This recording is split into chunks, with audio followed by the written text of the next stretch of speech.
We are back. Sam Seder on the Majority Report. On the phone, David Dayen, the executive editor of the American Prospect.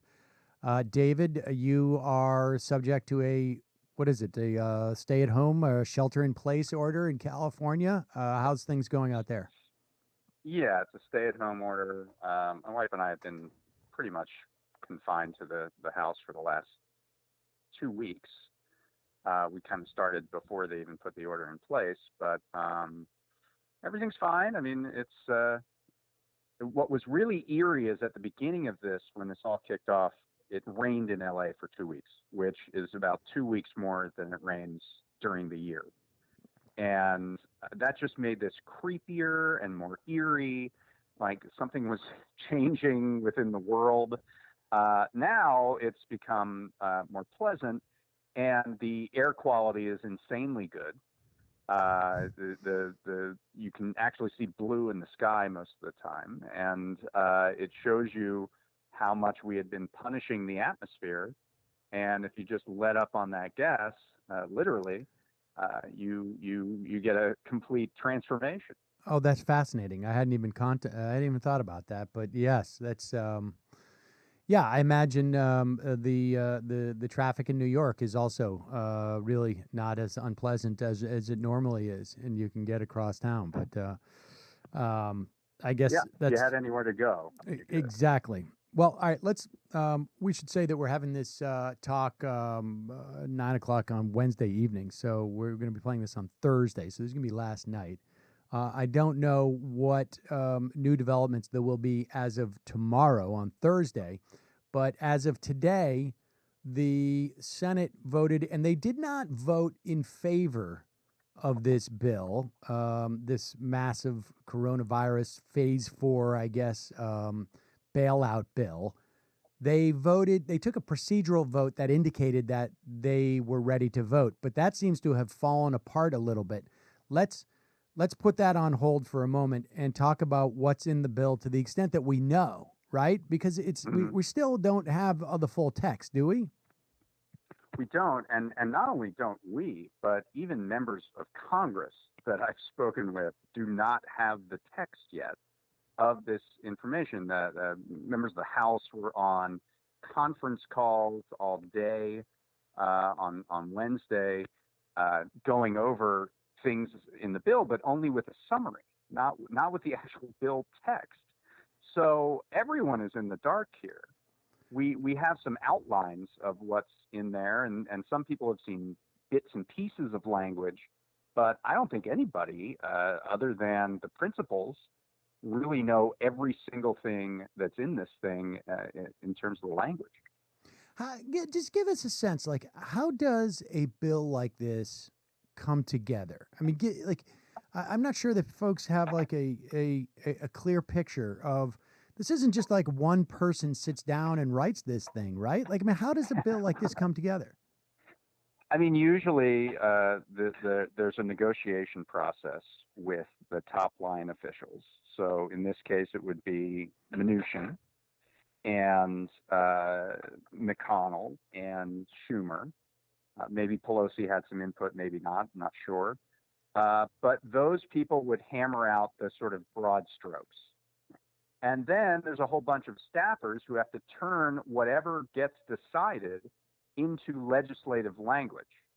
Committee chairs might have something to do with that, and their staffs, when they have expertise around, something to do with the Agriculture Department or something to do with the Justice Department, whatever.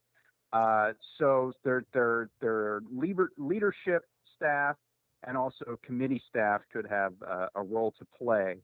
But it's really at the staff level the thing actually gets written out. I mean, Mitch McConnell does not write bills, right? Chuck Schumer does not write bills. They hammer out the broad strokes, and they leave it to someone else to do details. And we should say that those details are often a sort of it's almost like an aggregation of lobbying interests in many respects, right? I mean, it depends on which staff we're talking about. But in terms of those people who are writing it, they're going out and they're saying to the lobbyists who are knocking on their doors saying this is what we need, right? And they're saying, certainly, yeah, as this thing gets negotiated, lobbyists are certainly involved, clued in on the process, trying to get the best deal for their clients. That's definitely part of the whole way that this works. Something like this that was so quick, it's hard to know exactly how that process works, but I can tell you that it really depends on whether there are countervailing forces or not as to what the bill ends up looking like. So, for example, you have the airline part of this bailout, just to use this example, and there are some decent conditions on the airlines in terms of they get subsidies, but those have to go directly to workers and keep people on the payroll, and there are protections for labor. And that's a direct result of having labor at the table, for example, in the form of Sarah Nelson, who's the head of the flight attendants union. That's a result of them being there and making sure that that language was in there. These other industries, there's this sort of almost no condition bailout, this money bazooka that they've created, where $425 billion gets pushed over to the Federal Reserve to capitalize a credit facility that can be levered up 10 to 1, which means it's over $4 trillion. Okay, now wait a second. Yeah, let's go slowly into this, because I think this is the part that I think people find confusing. I mean, because this is, right.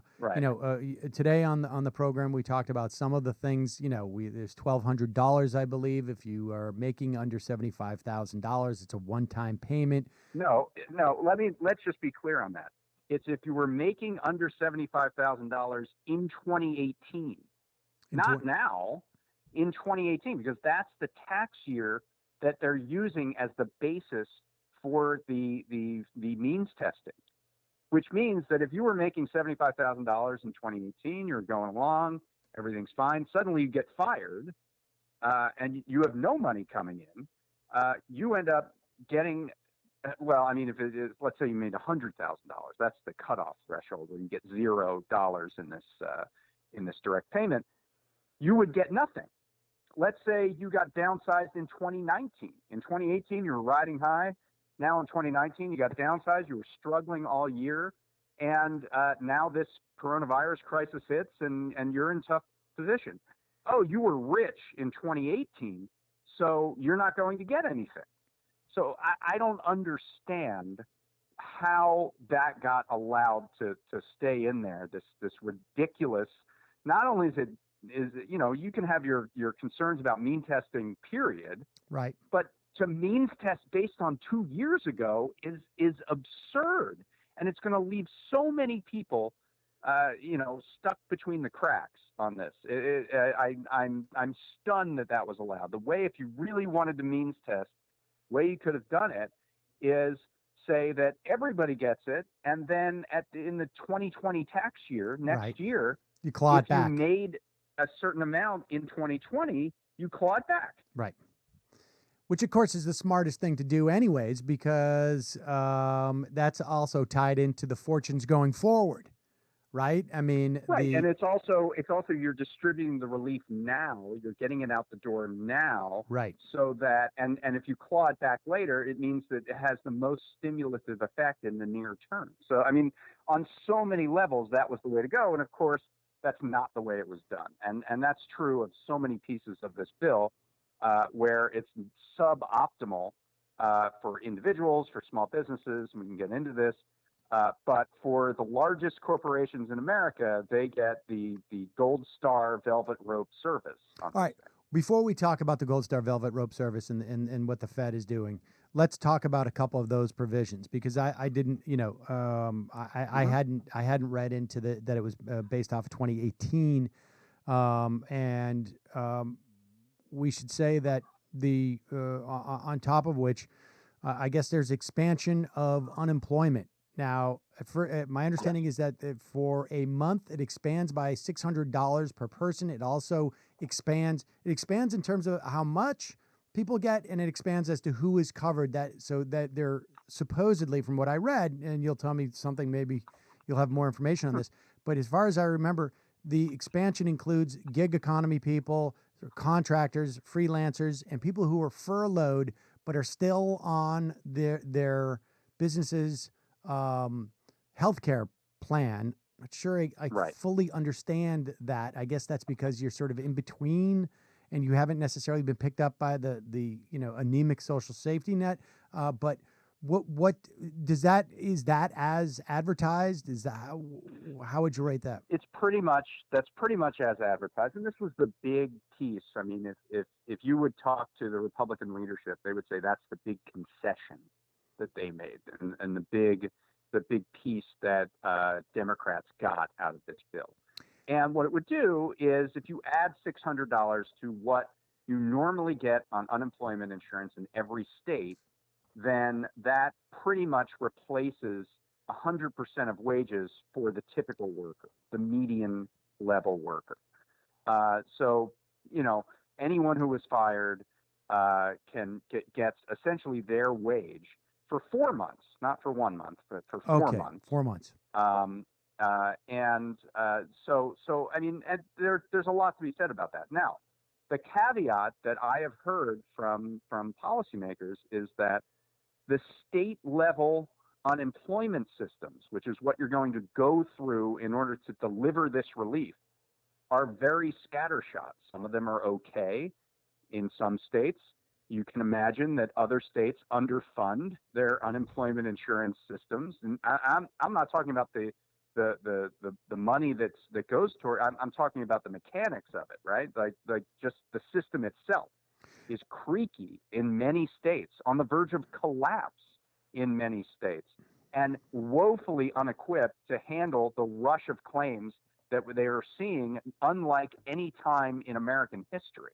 Right. So we're now relying on this kind of creaky infrastructure to deliver the biggest part of individual relief to the most struggling individuals in this bill. To give people an example of the, you design a machine to deal with a certain amount of intake. And in California, if I'm not mistaken, something like new unemployment claims, maybe it's California, was something like 2,500 people a week. And this week it's going to be like hundreds of thousands of people. Right. I mean, there are more people who are going to be unemployed, filing first-time unemployment claims in California for last week, and we're going to see those numbers on Thursday morning. There will be more people that file in California by a wide margin than filed all of the last 2 weeks in the entire country combined.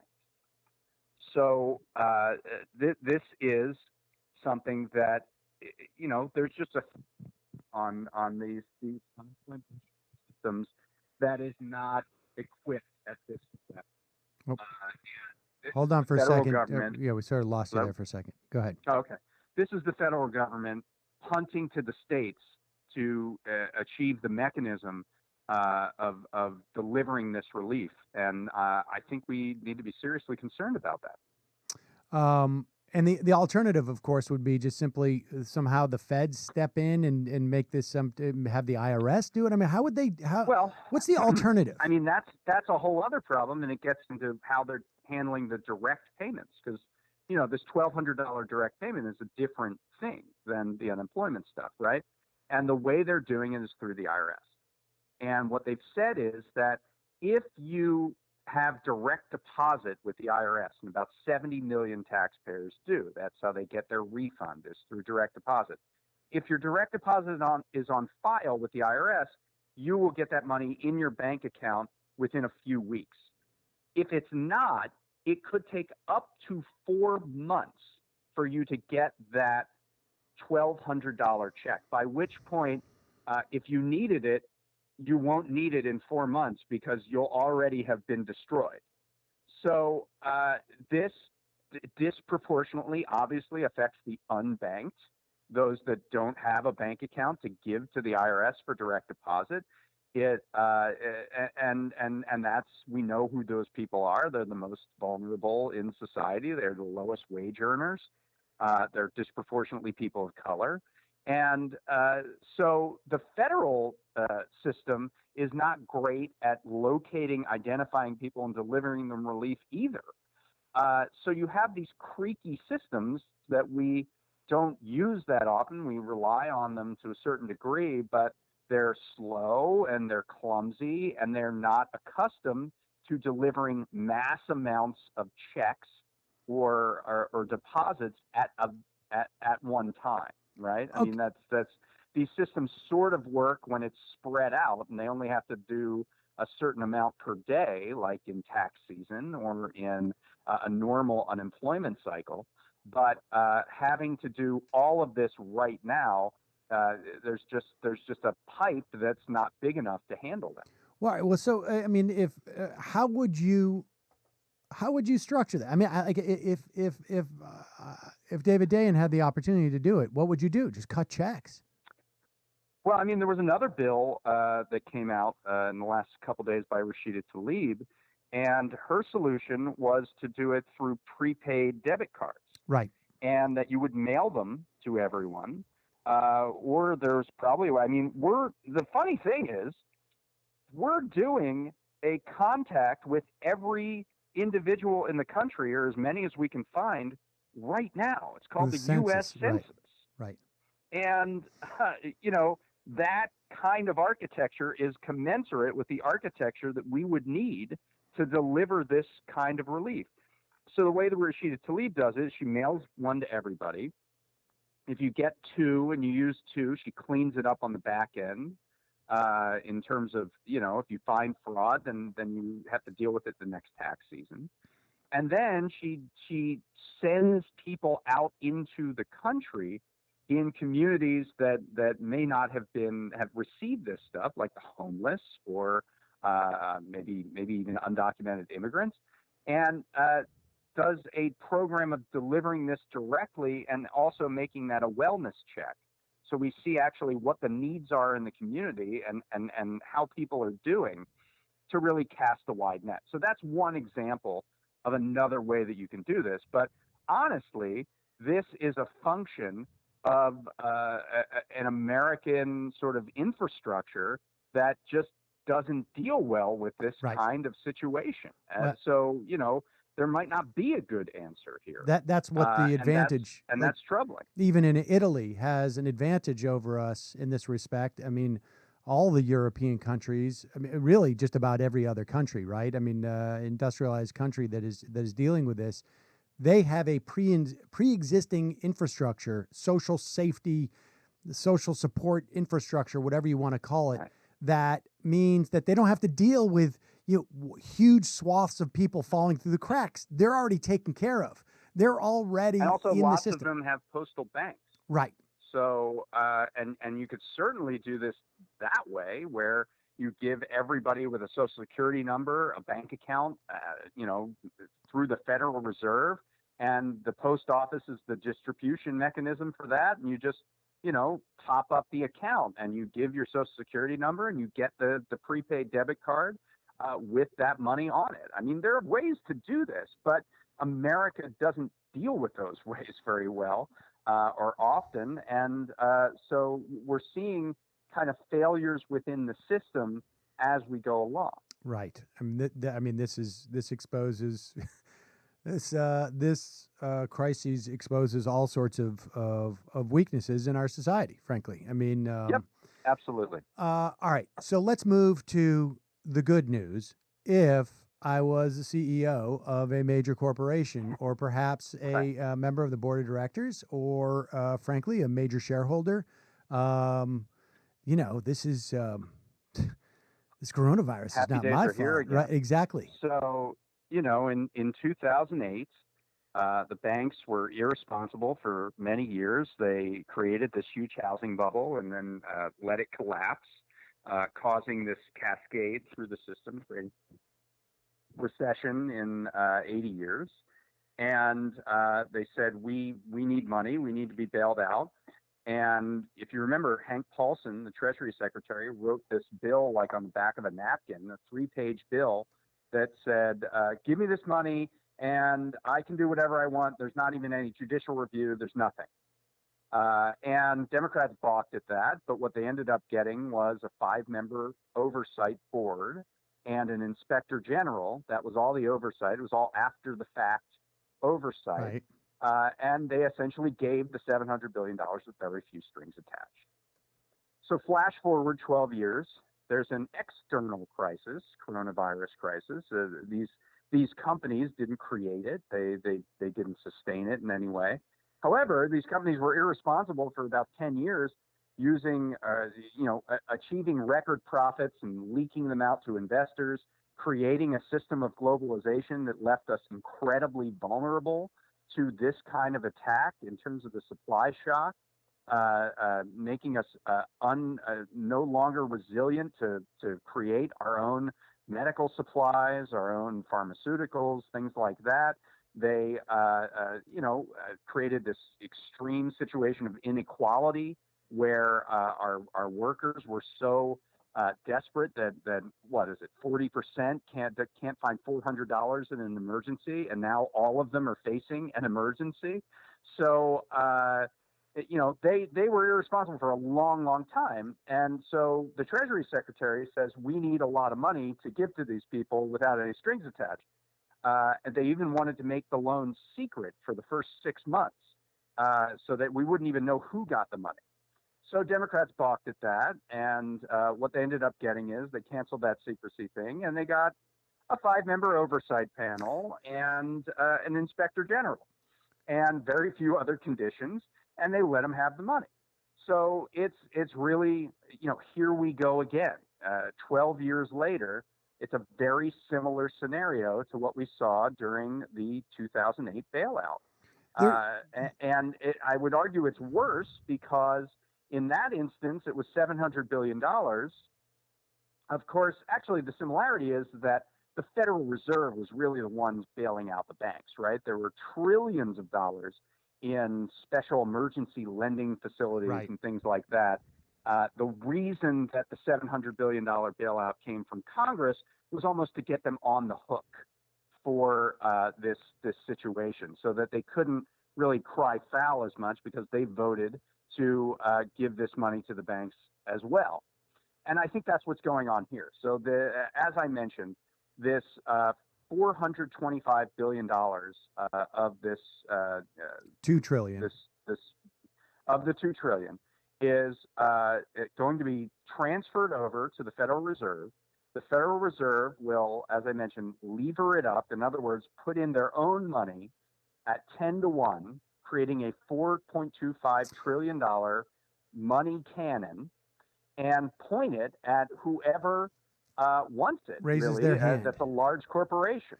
Now, and when you say lever this up, they're just saying that like we're just going to do matching funds. Like, I mean, so they don't need that 425 if they're going to go in and they're going to loan. Well, the 425 is sort of the capital. It's like they're creating a bank almost, and the 425 is the capital. It's the 10% capital. So if there are losses, the losses don't go to the Federal Reserve. The losses go to that capital. That's what absorbs those losses. Right. So that's kind of the way to think of it. So they're capitalized. They're basically Congress is starting a bank, and they're putting corporations. The bank of corporations, and they're saying you've got to have 10% capital reserves here. In the meantime, the Fed can loan out all this money at is it 0%?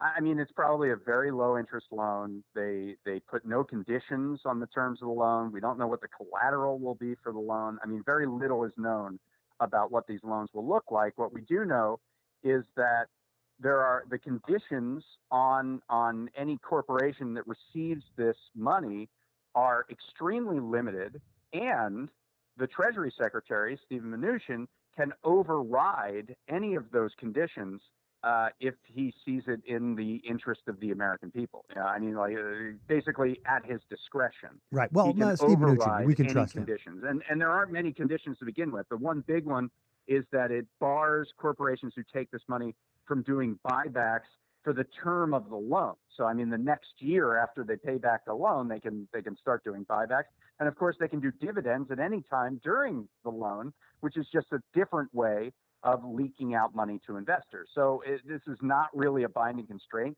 There's some very weak executive compensation constraints, so they can use this money to deal with executives. There is no constraint on workforce payroll, so they can fire people if they wanted to do that anyway. They could get rid of people. They could, I mean, the sky's the limit. They can use this money for any kind of financial engineering, mergers and acquisitions, scooping up distressed companies, whatever they want to do.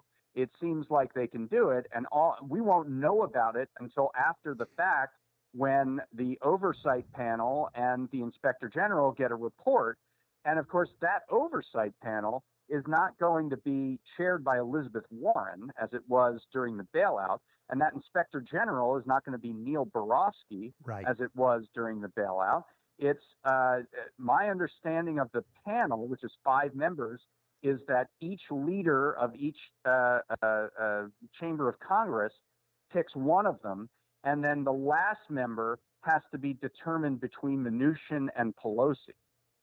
So I don't know who that's going to end up being, Right. but I don't think it's going to be Elizabeth Warren. Right, and the books the that Inspector General, I'm not sure either exactly. The books that are written about but this are not going to be basically revealing how corrupt it was. The books are going to be written like, we did it.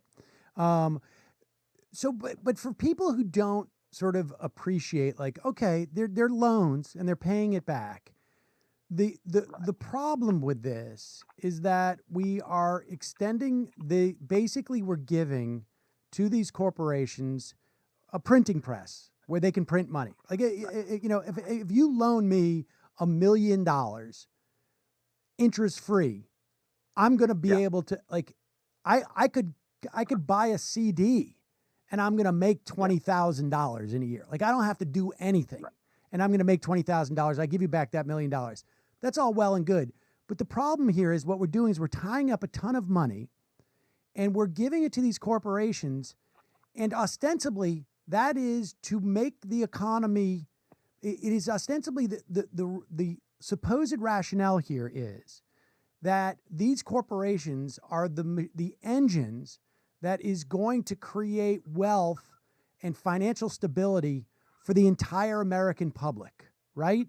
And the problem is that we're saying you don't have to use the money that we're giving you, the value that we're giving you, which is free money. You don't have to use it for that purpose. You don't have to use it to power the car. You can use this fuel that we're giving you to sell in the black market or to burn your house down or whatever it is. And you don't have to use it for the purpose that ostensibly we're giving it to you to use for. And so what we're doing is we're creating a tremendous amount of wealth. We're giving them that we're just creating wealth inequality, and we're not even doing the supposed primary function or agenda that we're espousing. Right. I mean, a couple things there. Number one, what this ends up being is a bailout of the shareholders and executives of these firms, because they are getting money really cheaply that they are bound to turn into profits to undergird them through these times.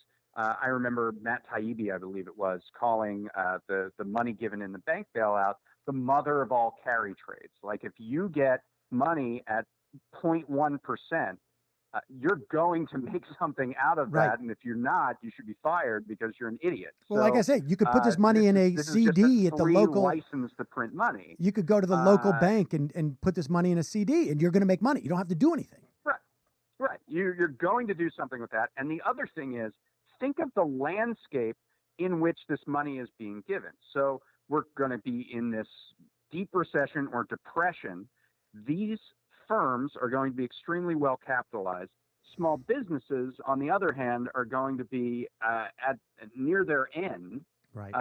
Their 300 billion, 350 billion that is earmarked in this bill is a fraction of what these large corporations are getting, and they're being administered by the Small Business Administration. It's one of the worst agencies of the entire federal government, incredibly slow getting this money out, could be too late for a lot of these companies.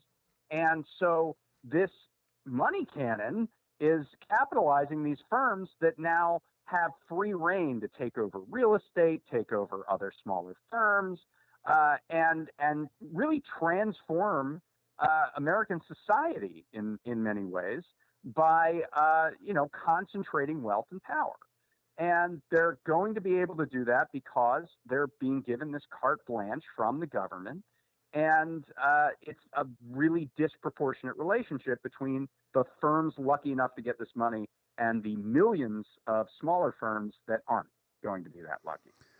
And we should say this: the small business, I think, like you said, I think it's $350 billion, and some of it may be forgivable loans, that some of which may be basically forgivable if it goes directly into payroll. And this is one thing that's interesting. So, that's the condition to forgive these loans on the part of small businesses. There is no such obligation on large businesses. They don't have to keep payroll. So they have much more flexibility than these small businesses do, where their loans or grants are going directly to individuals, which is great. The other thing is that because the government is doing this unemployment boost for 4 months, that sort of takes the stigma away of mass layoffs because people are going to be made whole anyway, right? So it's clever. They're like these large firms are backstopped by the government away from the stigma of being able to, they're more flexible to fire people who work for them. Perhaps they wanted to already. They wanted to downsize certain locations, things like that, which means that the money gets freed up. Small businesses have to use that money on their staff. Big businesses don't. They can use that money towards whatever the heck they want. They can use it towards executive comp. They could use it towards dividends to give the money to shareholders. They can use the money towards M&A, mergers and acquisitions, to buy out these other companies. So it's just a different relationship in terms of the terms and conditions, and that's going to facilitate the acquisition of wealth and power on the part of these big firms. But my understanding is, and correct me if I'm wrong, that in terms of the small business loans, if I was to go out and pay my employees, that I get a loan for $100,000, and I pay my employees with $75,000 of that. That $75,000 will be forgiven. The other $25,000 I need to pay back in a year. But again, I'll just put that in a CD. If I'm paying 0% interest and the CD is going to give me 2% interest, whatever. Maybe I don't know. Maybe I make $5,000. But okay, I made $5,000. Everybody's going to need help in this, right? I mean, there's no question that this was not the fault of the airlines or the oil companies or the banks or the restaurant down the street. Everybody is going to need some help to deal with this massive public health, social, and economic crisis. There's no question about that.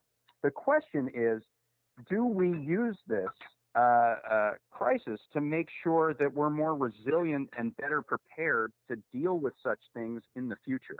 And that means making sure that we have a more equal society. Right. That means making sure that we have a more resilient society so that we have domestic capacity to deal with things that are, national emergencies, which we're learning includes food and medical supplies and things like that.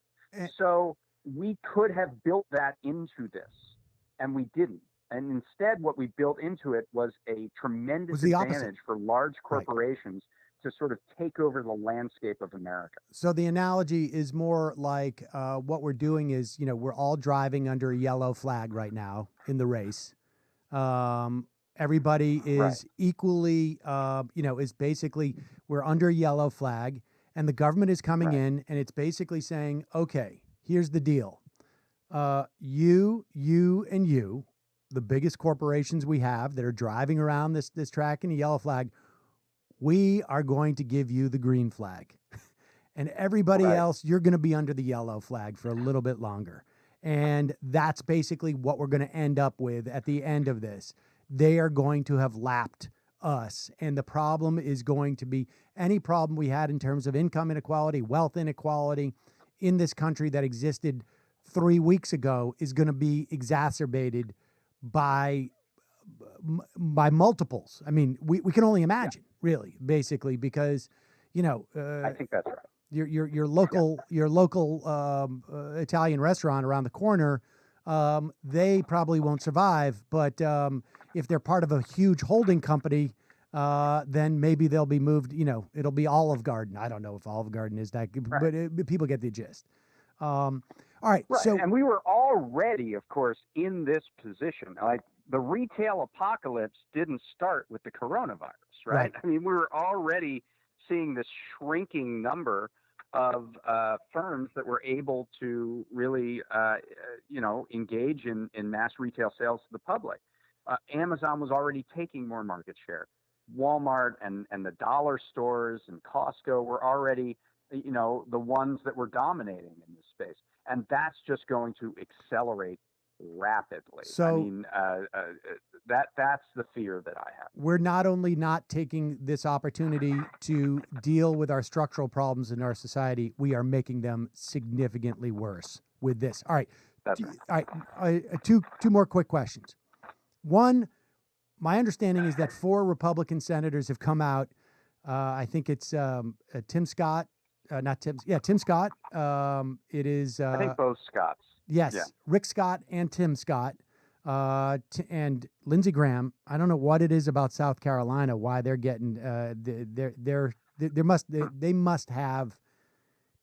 a big employer. I don't know if it's Boeing. Somebody's pissed about it, right? Because that's a coincidence that both these guys from South Carolina have a problem with the unemployment insurance. It doesn't make sense to me. I think both of them don't actually understand anything about unemployment insurance. So their objection is that certain individuals might make more.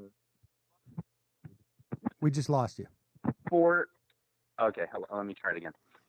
Their objection is that these individuals, some individuals, low-wage workers, might make more if unemployed than employed for the short term in which this system is in place. So, and that's 4 months, right? And if you cost it out, they're getting an extra $600 a week, and that's on top of whatever their state gives them for unemployment. So if you were making the minimum wage, yeah, you might get a little more for a short period of time in unemployment. However, you as an individual cannot say, I'm going to quit my job and take unemployment. That is not how the unemployment system works. That's right. Yeah. The unemployment system, you only get unemployment if you are laid off, if you are fired, or not even fired, you're laid off. And to be clear, you can't make a choice to go on unemployment. And even if you could, this is a short-term program. So what person out there would say, I know what I'm going to do. I'm going to make myself get laid off somehow, and then I'm going to make more money on the dole, and then in mid-July, when unemployment is at 25% and I get cut off from that extra money, I'm somehow going to find another job. It makes no sense whatsoever. Well, he also, I heard Lindsey, and I struggle to understand it, other than the fact that they think that somebody somewhere is getting a better deal. No, they're lying. I mean, first of all, Graham got up there and he said, like, if I'm a nurse and I can make $24 an hour on unemployment, which of course is absurd because a nurse is not working minimum wage. And therefore, their relationship with unemployment's only going to cover whatever it is, 70 to 90% of what they're making. Anyways, the $600 may bring them up to 100%, maybe 105%.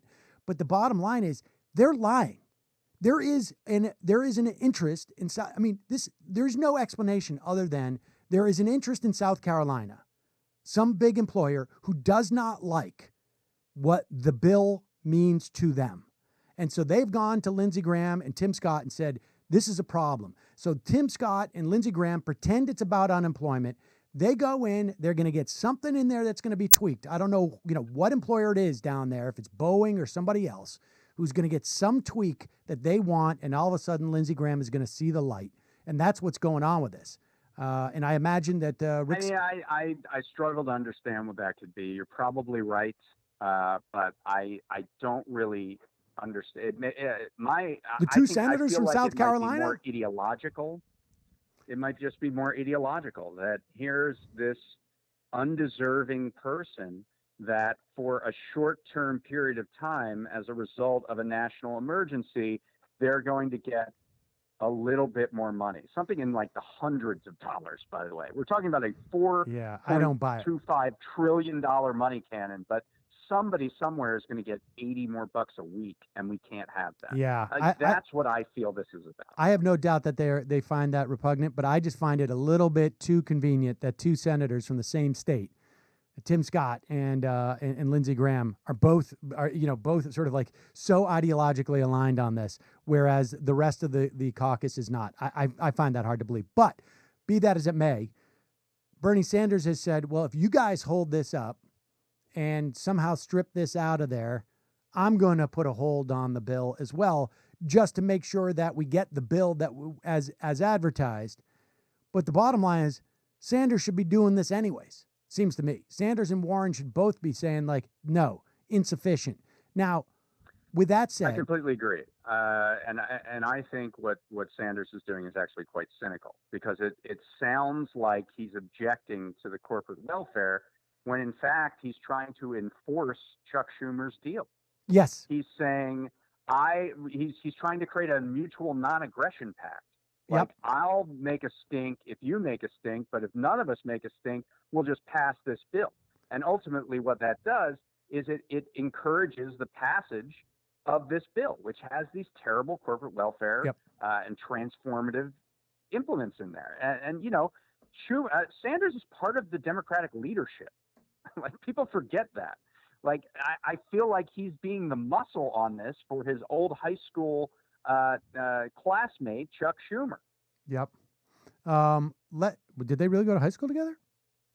They did. I did not know that. Well, there you go. So this isn't the end of it, though, right? I mean, this is, first of all, okay, then I lied. I think it is the end of it. Well, is the House going to sign off on this? This situation with Graham and the their objection will somehow get ironed out. I feel like the bill will pass tomorrow.